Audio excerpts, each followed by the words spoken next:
ক্ষমতার নেশায়, টাকার নেশায়, মালের নেশায় মুখে দিয়া কি কয় সেটা পর্যন্ত খেয়াল থাকে না।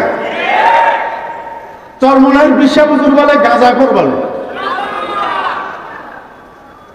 ওই বিয়াদব ধ্বংস হইয়া যাবি, ধ্বংস। এখনো পীর সাহেব চরমনাইয়ের কাছে এখনো মাপ চা, এখনো মাপ চাই আল্লাহর কুতুবের কাছে, এখনো মাপ চা। আমি ফরিদউদ্দিন বলে গেলাম ধ্বংস হইয়া যাবি।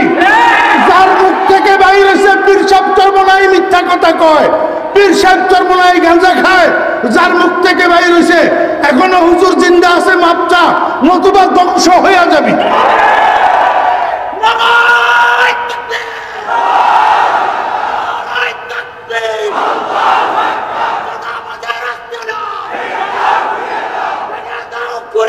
সময় কম। এই শোনেন, আমি কোন চরমনাই তরিকার লোক না। আপনারা জানেন আমি নানুপুরের খলিফা, জি। কিন্তু আমি পীর সাহেব চরমনাই দামত বরকাতুমের সাথে একান্তে সময় কাটানোর আমার অনেক সুযোগ হয়েছে, আলহামদুলিল্লাহ। এই গত কয়েক মাস আগে আমাদের ছাগলনাইয়াতে হুজুরের মাহফিল ছিল। হুজুর রাত্রে আসি আমার মাদ্রাসায় অবস্থান করছেন, পরের দিন দুপুর 1টায় দুপুরের খানা পিনা খাইয়া আমাদের থেকে বিদায় নিয়ে আসছেন।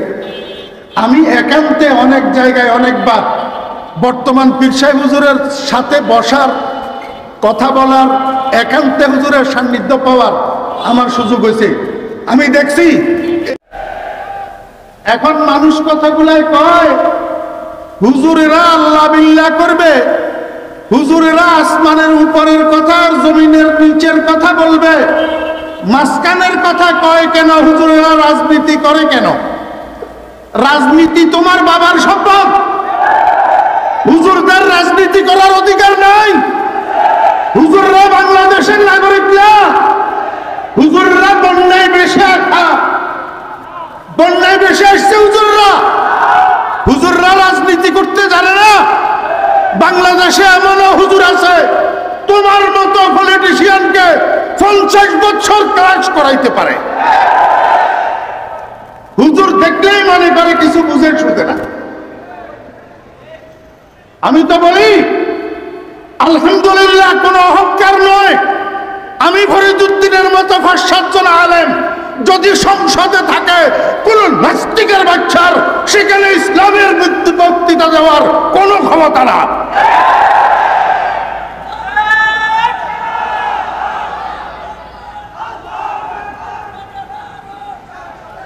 তুমি সংসদে প্রার্থী হতে পারবে, হুজুর সংসদে প্রার্থী হতে পারবে না।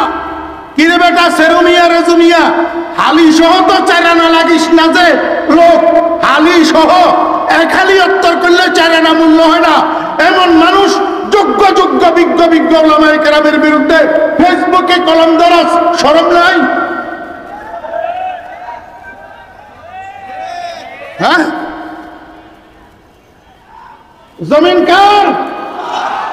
আইন কার? ইসলাম শুরুই তো হয়েছে রাজনীতি দিয়া। ইসলাম শুরুই হয়েছে কি দিয়া? অতএব আলেমেরা রাজনীতি জানে না, না জানে? এই মুসলমান, তুমি নামাজ কলমা পড়ো, তুমি কেমনে বলো ইসলামে রাজনীতি নাই? হুজুররা কেন রাজনীতি করবে? মুহাম্মদুর রাসূলুল্লাহ সাল্লাল্লাহু আলাইহি ওয়াসাল্লাম রাষ্ট্র পরিচালনা করে নাই?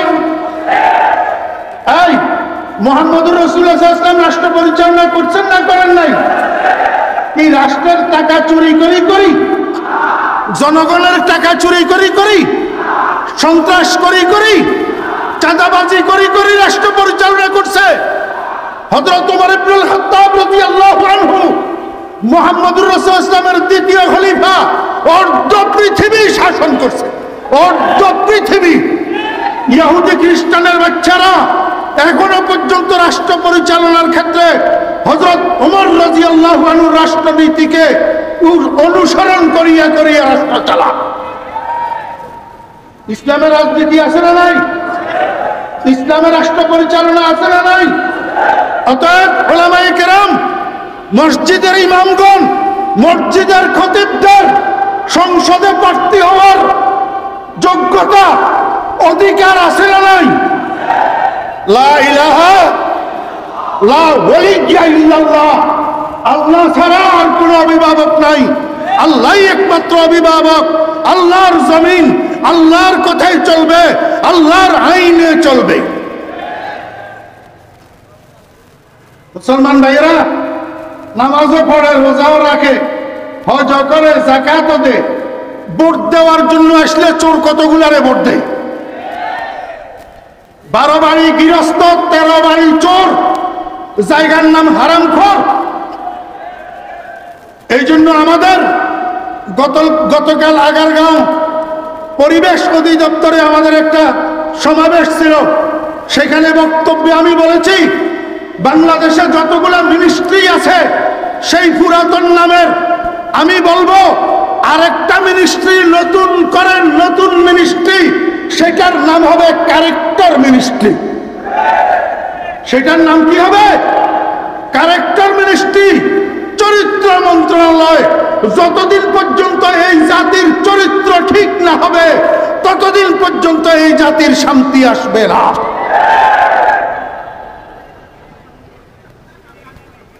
লা ইলাহা ইল্লাল্লাহ, লা ইলাহা ইল্লাল্লাহ, লা ইলাহা ইল্লা। এই জন্য পীর সাহেব চরমনাই দামাত বরকাতুহুল আলিয়া, চরমনাই তরিকার জাকিরিন ভাইদেরকে, হুজুরের মুরিদদেরকে প্রথম সবক দে জিকিরের। কিসের জিকির?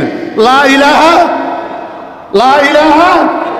ইল্লাল্লাহ। আজকে এখানে যারা উপস্থিত আছেন, আমি আপনাদেরকে বলবো, বৃহস্পতিবার, শুক্রবার কোন মসজিদে বৃহস্পতিবার, কোন মসজিদে শুক্রবার মুজাহিদ কমিটির অধীনে চরমনাইয়ের পেশা হুজুরের মুরিদানদের হালকায়ে জিকির হয়, হালকায়ে জিকির হয়। আমি আপনাকে বলবো, আপনি যেই শিক্ষায় শিক্ষিত হন না কেন, যেই প্রফেশনে নিয়োজিত থাকুন না কেন, আপনি যেই দলের কর্মী বা নেতা হন না কেন, পীর সাহেব চরমনাইয়ের মুরিদানদের হালকায়ে জিকিরে বসবেন মিয়া, হালকায়ে জিকিরে বসবেন। সেখানে কিছুক্ষণ জিকির করবেন। জিকির করতে করতে আস্তে আস্তে দিল ঠিক হবে। দিল ঠিক হইলে চরিত্র ঠিক হবে। কি ঠিক হবে? চরিত্র ঠিক হবে। হালকায় জিকিরে বসবেন, কিছু কিছু জিকির করবেন। লা ইলাহা। এই